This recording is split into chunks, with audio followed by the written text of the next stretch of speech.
The story begins with a small lie, something that seems harmless at first, but the truth behind it is about to change someone's life forever. This was, without a doubt, the most awkward flight she had ever taken.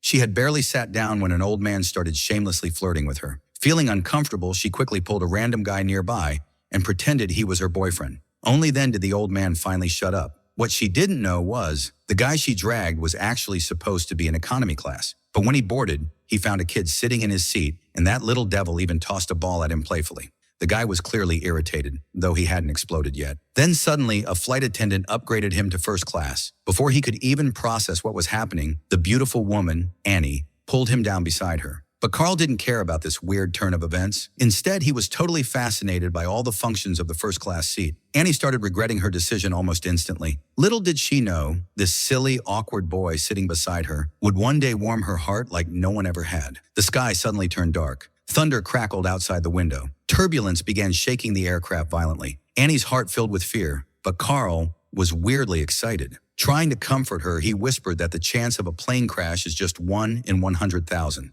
But before he could finish his sentence, the power went out. In the pitch-black cabin, Annie instinctively grabbed Carl's hand. For Carl, it was his first time holding a girl's hand. But instead of getting shy, he gripped her hand tightly, as if protecting something precious. And just like that, they held hands for the next 2 hours. When the lights finally came back on, Annie quickly let go and wiped the sweat off her forehead. But Carl sat there lost in the warmth still lingering in his palm. When the plane landed, Carl finally worked up the courage to ask her name. Watching her walk away gracefully, Carl lowered his head in embarrassment, only to notice a USB drive she had dropped. On the other side, Annie was already riding away in her friend's car, carefree and beautiful. By the time Carl grabbed all his luggage and rushed outside, she was long gone, not even her car's exhaust in sight. All he had left was her USB drive. The next day, Annie walked into her office with her usual icy aura. Her co-workers flattered her to her face, but behind her back, they ridiculed her, calling her fake. What they didn't know was, Annie had stopped believing in love a long time ago. Her ex-husband had cheated on her, and just like that, she chose divorce, becoming a 38-year-old single mother. But she didn't give up on life. Instead, she poured her entire soul into her magazine job, dreaming of becoming the next editor-in-chief. But during a short business trip, her boss handed the position to someone else, her junior, Demi.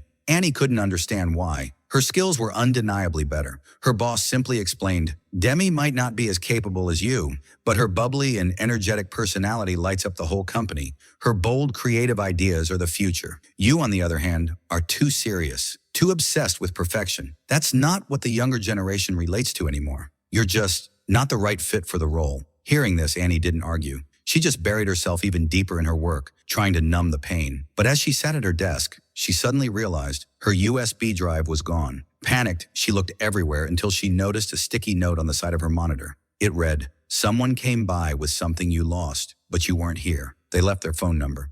Without wasting a second, she dialed the number. Not knowing Carl was in the middle of a party, slightly tipsy, he excitedly blurted out the party's address. Annie, determined and focused on retrieving her USB, showed up alone that night. As she looked around at the loud, crowded party, she froze. It had been years since she'd stepped into a scene like this. But then, Carl's voice called out to her. He smiled, trying to break the ice, and offered her a drink. But Annie didn't come to drink. She only wanted one thing, her USB. With no choice left, Carl had to leave the party with Annie.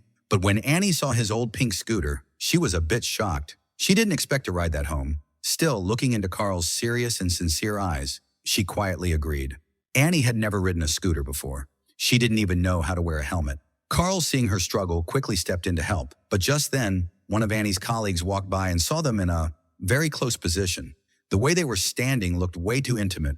Of course, the colleague couldn't resist snapping a photo. That juicy bit of gossip? There's no way it wouldn't go viral at work. Still, Annie hopped on the scooter behind Carl.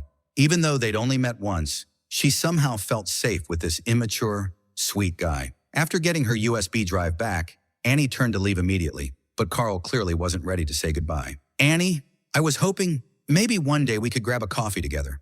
Not like a whole date, maybe just a drink, even something simple like oxygen water." Annie smiled but shook her head gently. "Look, I get it. You're sweet, really. But you're just not my type. Goodbye." For the first time, Carl was rejected by someone who truly made his heart race. Watching Annie walk away, his chest tightened, his breath became unsteady. He never imagined that soon they'd fall deeply in love. The next day, Annie's photo from the night before had spread like wildfire in the office. Her co-workers were snickering, eyes glued to their phones. Annie had no clue what was going on until her best friend showed her the picture. Her heart sank. She rushed to her boss to explain. Nothing inappropriate happened, I swear, but her boss simply smiled. Annie, relax. This is exactly what I was hoping to see from you. You need something special in your life, something outside your comfort zone. Her boss's words hit different. She stood in the hallway for a long moment, lost in thought.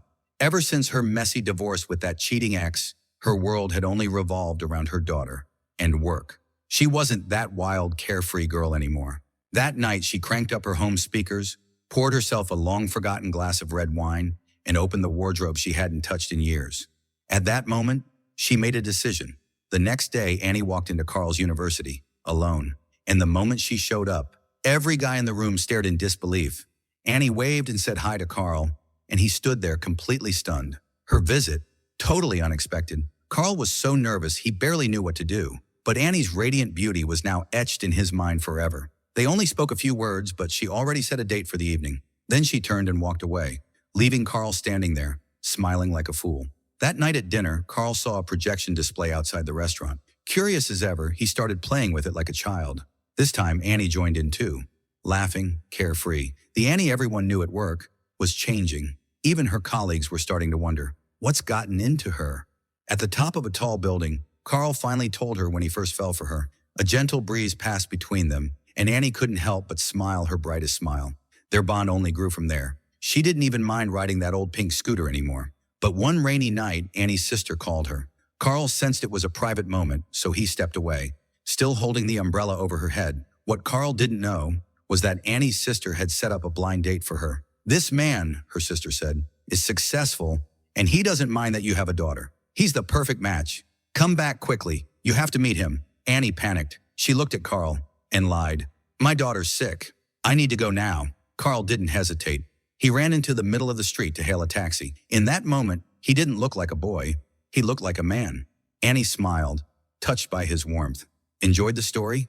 Hit like, drop a comment, and subscribe for more. Don't forget to tap the bell icon. Thanks for watching.